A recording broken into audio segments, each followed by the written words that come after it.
Hello and a warm Collisions YYC special episode guest welcome to my good friend and man that I'm constantly inspired by, Mr. Josh Rainbow. How's it going, buddy? Doing great, Tyler. Thank you for the kind words. How you doing? I'm doing really good. So I'm so happy to have you on.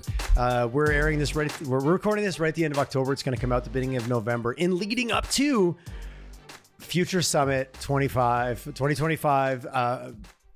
Calgary, November 18th to 20th at the BMO Center. I wanted to have you on. I'll be playing it with my audience. We're going to do a quick promo. We're going to tell the people what it's about. We're going to tell them why they would want to come, why you're so excited about it, because the amount of energy and passion that's required to put an event like this on is no joke. So, man, I'm going to give you the floor. What's a Future Summit 25? Let's launch off from there in case anyone hasn't heard about it. Yeah, so Future Summit 2025 is really the collision of emerging tech across the board, whether it's the future of work, AI, robotics, everything that inspires leaders to build, not to pull up our tagline, but the future belongs to those who build it. We really wanted to create a space where leaders from the old guard and the new can connect. What we mean by that is, you'll have all these new emerging technology companies that come out, but there's not as many ways for them to connect with their end customers, which are usually the legacy businesses. They have most of the money. And not like any service provider, they're always looking to better position their services. So over my years of really building a consulting practice, working with executives, understanding their points of view, we went ahead and we designed these collision style events that really allow people to connect, break bread, understand one another's point of view in a really raw and civil discourse. And so for us, like one of the things that makes us unique is we don't really do keynotes. We're not really into that. We have an exhibition space, but it's not really the forefront of our conference. The biggest thing with us is we do a lot of curated events, which is driving me crazy at this point because there's so many logistics and operations that go into it. But we've been having this amazing outpour of these spectacular leaders that have built Canada's energy space to are now building the EV or robotic space. So it really spans across the board. Then you have the government who comes in and, they want to play their part because they're trying to push these things forward, reduce red tape, that kind of stuff. But really, when we look at it across the board, we have this amazing group of individuals, whether they're regulatory investors, startups, or big enterprise that are coming together to showcase what does it mean to dominate the aerospace space today? What does it mean to propel forward and bring together the latest and greatest in energy technology? What does it mean to be building these AI data centers in Alberta? How is it different from spaces around the globe? How is it similar? What's our advantage? So we really looked at the start of the year and I said, hey, let's take every single emerging technology that exists across the board, everything that's going to be pushing innovation, and then put it into one event where they can all create these amazing collisions. Because unlike any time before in human existence, there are so many interconnected webs where energy plays a role in every single industry because everybody wants to integrate AI. And because they want to integrate AI, there's this massive power demand. And it's like, how do we actually make that work? What does that look like from the point of physical technology that might be hardware? Everybody understands that, but the digital technology. How does it maneuver together? How does it activate? How do you make money from it?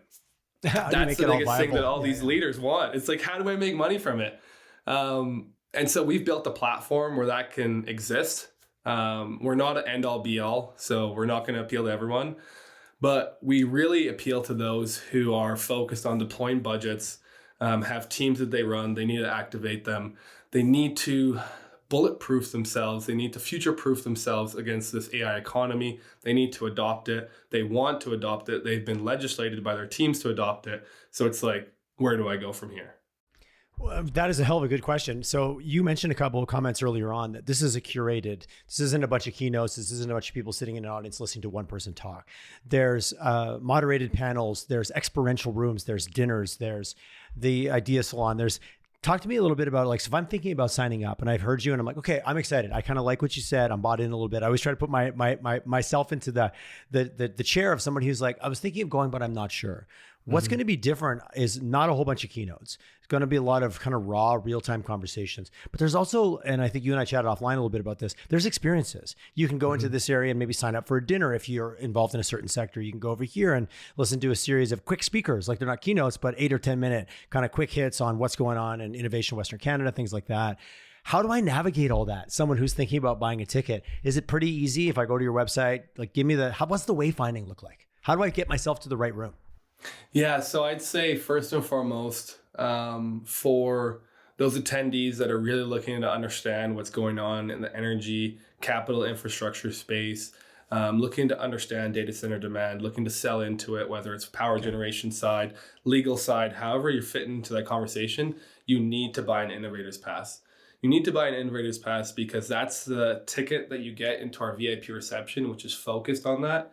And it's not just those who are focused on profiting from it, but it's also those who are focused on benefiting from it. The tech companies that are looking forward to the fiber being laid in Alberta so they can have better access to the technology. That's where the decision makers are really coming together to share what it's like across the playing field and say, hey, we have 100 of Canada's top leaders in energy and technology. What does this landscape look like? What are the challenges? How are people finding success?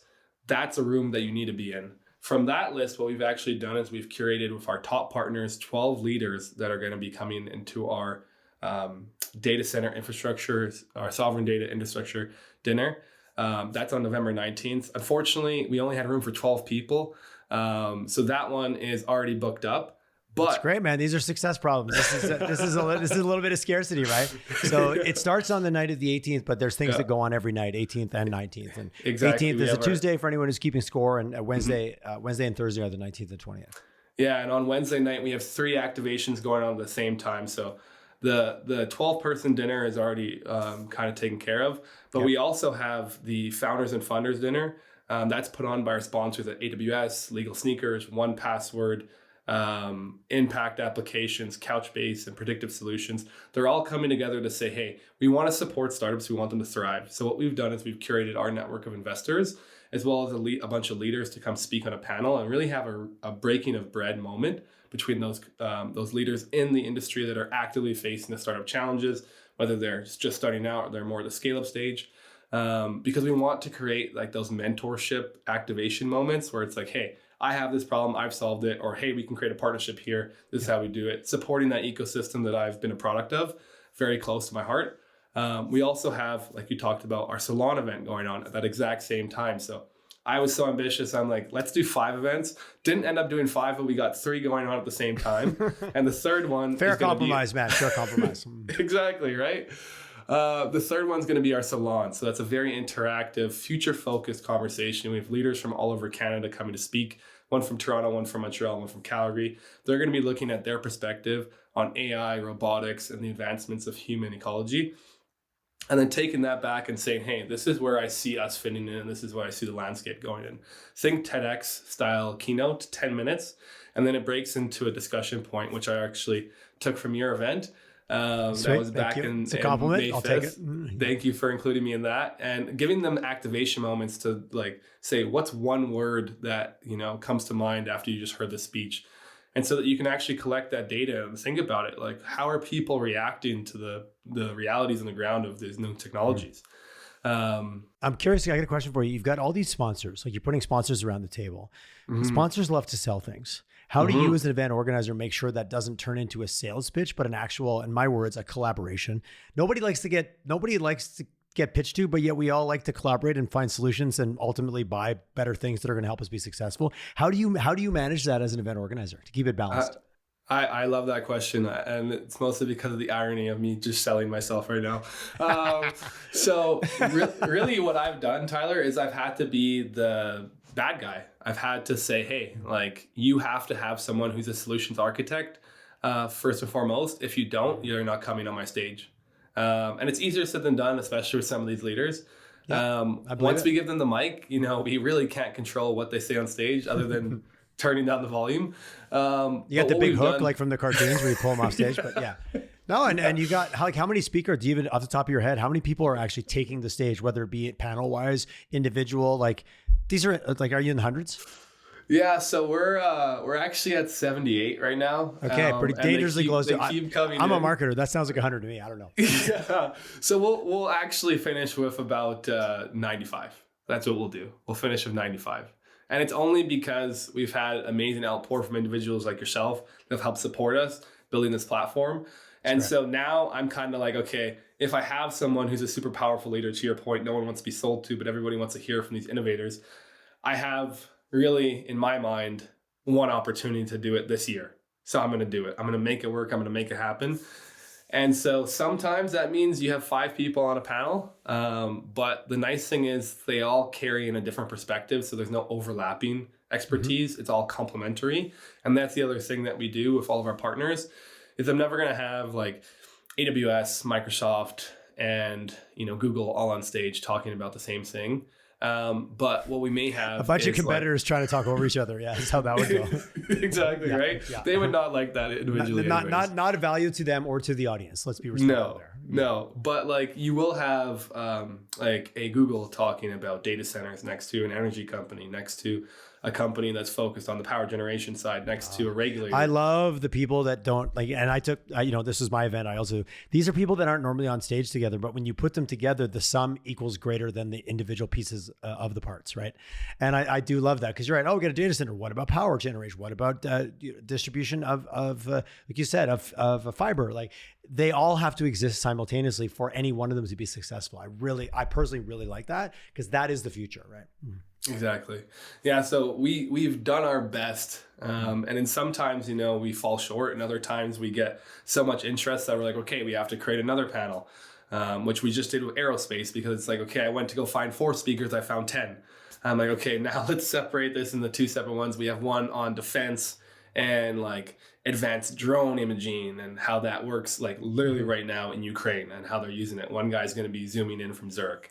And then we have, the typical leaders who are looking at more of the consumer grade aerospace technology and how does that affect our economy? How are people looking to make investments? We just had Lufthansa Technic Canada come into our ecosystem and pledge really actually sponsorship of education. So they're working directly with SATE to pay for people's education so they can become heavy duty mechanics specifically for aerospace engines, which is incredible.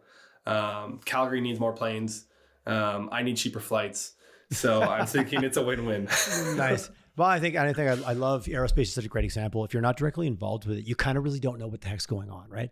It's one of those, and it's even when I started the podcast, how do you shed light on and bring exposure to so many things that are global superpowers, but yet we have deep roots right here in Western Canada and in Calgary. And that fits my agenda pretty hard because we definitely don't tell our own story strongly enough. And I know you're part of the backdrop of this is you're telling in a fabulous like you could have hosted this anywhere, but Calgary is where you chose to. And I think that represents a lot about what's going on here in the city. Yeah. And Tyler, like to our like own personal sentiment and investment in Calgary, like we're never going to host this anywhere else in Canada other than Calgary, at least for this event. Sweet. Yeah. I will say we have a nice caveat there. You backed yourself out of a corner real quick. We do have a golf tournament that's going on in BC, but it's only because it's going to be in April and you can't golf here in Alberta. No, it's not a great, yeah, fair enough. That's just logistics. That's just logistics. But everything for our brand is we want to have it focused in Calgary. We think Calgary is an amazing place. It's top 5 in the world to live in. I've been in every other top 5 center, and I think Calgary is one of the best. Probably biased. I am also biased. That's okay, man. Hey, we've got the microphone. You can be as biased as you want. Okay, I'm going to ask you. Rapid fire. What's the scariest thing about putting on this event for you right now? Oh, definitely the liability. I'm only 28, man. Like for me, it's minor detail, my friend. Never let the truth get in the way of a good good success story. I've found, and it was actually my ex-partner that taught me this. Is just because something scares you doesn't mean you shouldn't do it. It probably means you should do it that much more. Yeah. Usually, but you also got to remember, I've been hosting events in Calgary for 10 years. First, it was like 25-person events, free pizza and beer back in university. Nice. Then I slowly worked my way up. And so my first conference, I think, was like 400 people. I didn't actually even get to attend it because I missed my flight. And so I was stuck in Vancouver for an extra day. That's a good story, actually. That's a good origin story, actually. The team took it over. But it's like the last event that I had, which was also earlier this year in 2020 or February 2025, we had 2,000 people. To me, this is more simple. We have 1,000 people. They're easier to sell to. They have, I'd say, the variance and problems is a lot higher with the category of attendee that we have now. Yeah. But it's easier to sell to them because their problems are pretty well defined. unlike the average attendee at my last event, which was the demographic was a lot wider. So it's harder to appeal to any one individual. Harder to create the buckets that matter the most. Yeah. Exactly. So we've worked with really, really great industry partners to hone in on what do these experts need. I have a whole advisory board of experts that are more than double my age that I go to say, hey, what are the challenges that this industry has been facing for the last 10 years? Can we trust this partner to come on stage and actively provide solutions to that? And so it's one of those things like, because I've been doing it for so long, we have so many great partners, but we can't do without our partners, not like yourself, who's actually coming in to moderate 4 panels. I'm looking forward to it, man. You're throwing me into the deep end of the pool, and I'm bringing my water wings. I'm ready to go. If you were an attendee for this conference and you were looking at it from the outside and you were listening to this podcast, no, even better, you've already bought your ticket. You're pumped. What would you hope to walk away from? Tangible next steps. Okay. That's the difference between our conference and others is tangible next steps. All of our speakers have been commanded, not for the lack of that term, like literally commanded that if you that was a very powerful choice of words, my friend. Yeah. If you're not providing next steps, then you're not really doing your job as a speaker. We want people who are super intelligent, but also can build a roadmap. Who can land the plane? Who can land the plane and either connect to our workshops that are going to be going a little bit deeper, and having a little bit more of, here's what you could do, versus like, you hear someone super inspiring and then it's like, okay, what do I do with that? Yep. Like that's the complete opposite of what we've designed. You kind of summarized why I kind of took a break from conferences for a while, because I was like, okay, great, nice concept, great big idea. And I love a big thinking exercise, but I run a business and I work with clients in all different industries. You got to land the plane, right? Yeah. For lack of just to pull in the aerospace metaphor. Yeah. My first career was a pilot, and taking off is one thing, landing is a whole other story. Well, and to add to that, Tyler, just quickly, we've actually added in networking breaks after every single panel. You created a little space. You created left a little time. Nice. It loses money. I know, but it increases ROI. So exactly. That's a tricky one. Yeah, it's a tricky one. So that's what we focus on, and that's our commitment, because no one needs another tech conference. But what we do need is we need a platform to connect as human beings. A coined term that's not officially approved, but we're calling ourselves the anti-social network social network. People live online. But they very much crave in-person activations that allows them to just be human. Dude, everything that's old is new again. In-person connection. I listened to Gary Vee that is by 2027, it'll all be about putting down your phone and creating curated experience with other humans. And, you'll have Gary Vee because he's always putting stuff out there. But I don't disagree. I'm already starting to see it. Younger generations are looking at things differently. Those damn kids on their phones. Meanwhile, my father-in-law has his face grilled to his phone. Like, I think we are like anything long enough, you end up looking for something different. And I do really appreciate it. So I go to this event. Is there a mechanism? Is there a formula? Like, how do I stay connected? Because it is about building community, and you've touched on that. Like nothing in my life has ever got solved without collaborating with someone else who knew better, was smarter, had a different perspective than I had, and I built a relationship with them. How do I do that after this? How do I do this after this event? What do I do on the 21st when it's like, oh, I got an event hangover, but I'm excited because of everyone I met? Yeah, so 2 ways, which are pretty typical, but we've taken a different spin on them. So usually for me, when I go to events, I think I'm a little bit more bold. I just ask for people's phone numbers. I think that can be sometimes looked at as taboo. We have 2 partners. One, Excel Events, and Excel Events has given us full access to their event app, so everyone will be able to connect if they want to download it. Nice. It'll have all the same information you have online, but you can DM people if you want that. And then we actually partnered with an NFC contact card company, Blink. Okay, cool. So I'm seeing more of those jump up lately. I'm kind of liking like how easy that makes it, right? Well, it was funny. I went to an event and I met their founder, and they were like, "What do you do?" I was like, "This." So it was a match made in heaven, and nice. They gave everyone custom cards. So all the speakers, all the attendees, and all of our team get their own custom cards. And you can use that to connect to people. It sets up in a couple of minutes. Like really, you tap the card to your phone, you get the app. It is pushing the easy. It's pushing the easy button, right? Mm-hmm. Yeah, and then it's again for the speaker. It's like you as a speaker, Tyler. People are going to be coming up to you and be like, "I want to know your information. I want to know." X, Y, Z. Let's hope, Josh. Let's hope. I think they will. I know you a little bit, and I'm like, I think they're really interested. I'm really looking forward to it. I love being involved with the kind of energy that I know you're putting out there, and I'm already excited about the event because it's going to have your fingerprints on it, and that's the amount of passion and energy and drive it takes to create these events, that's kind of the version of you get, right? Whoever's on the team. Well, and that's the cool thing. And so, we're trying to make everybody's lives easier. Speakers, they have a succinct, usually amount of information they want to share. And so being able to load that up and just be like, hey, here's my information, QR codes, all that kind of stuff. We've tried to make it as easy as possible without like giving like tech debt to the attendees. Well said. I'm still not the person to download event apps. I'm still not the person to use these technologies, but I do know that they make it a lot easier for most people. And so we wanted to have that offering. It's well, and as an attendee, you also have to participate in the experience you want to create. Like I'm going to put that on us as attendees, or when you go to an event, like you can only serve it up so much on a silver platter as an event organizer. Mm-hmm. If you want to show up and get a lot out of an event, you only have to lean in just a little bit, in my experience. But to your point about downloading a little bit of technology, another app, another thing. Yeah, but other opportunities to connect with people. At the end of the day, you get out what you put in, right? Exactly. And they've been kind enough to give everybody a free trial of using the app. So you can try it out. If it's for you, awesome. Then you have a custom card with our logo on it that says, I attended Future Summit. I've been a part of that movement. Yeah, I'm looking to build. And then take that, on with the rest of your life, and then continue to use that to connect with people. I'm still using mine from that event just to demo it and show people. And then I'll be switching to my Future Summit one very shortly. Very cool. All right, Josh, let's keep it focused here. I want to learn more. Where do I go? I've been to your website, futuresummit.ai. You got a video. It's very inspiring. I felt very inspired. Is there still tickets available? Because this is going to be out on November 5th. So it's 12 days out. Am I still going to be able to get tickets by the 5th or no?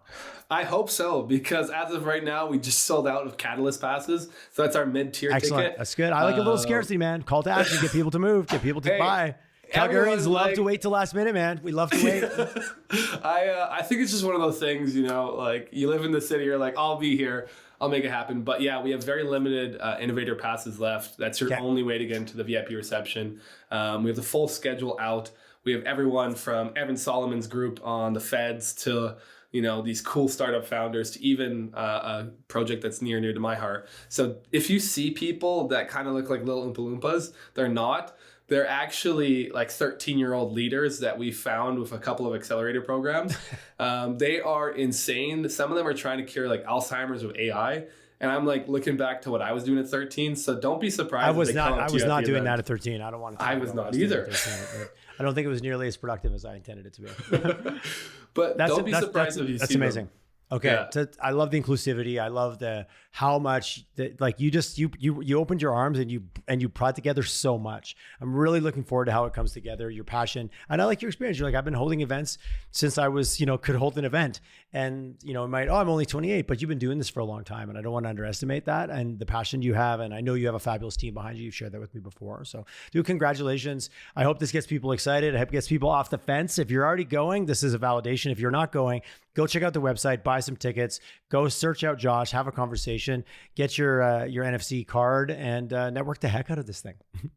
Yeah, and don't forget to go up to Tyler and take a selfie with him, because if you do, we will give you a discount code for the next Future Summit. Whoa, wow, okay. I'm like, man, I've been pimped out before, but this feels that was a little bit over. I don't remember if I signed the waiver on that or the release form. And anything I can do to support you guys, I'm happy to be here. Thanks for coming on the show for a quick little power episode, and I look forward to seeing you on the 18th, my friend. Thank you so much, Tyler. It's been a pleasure.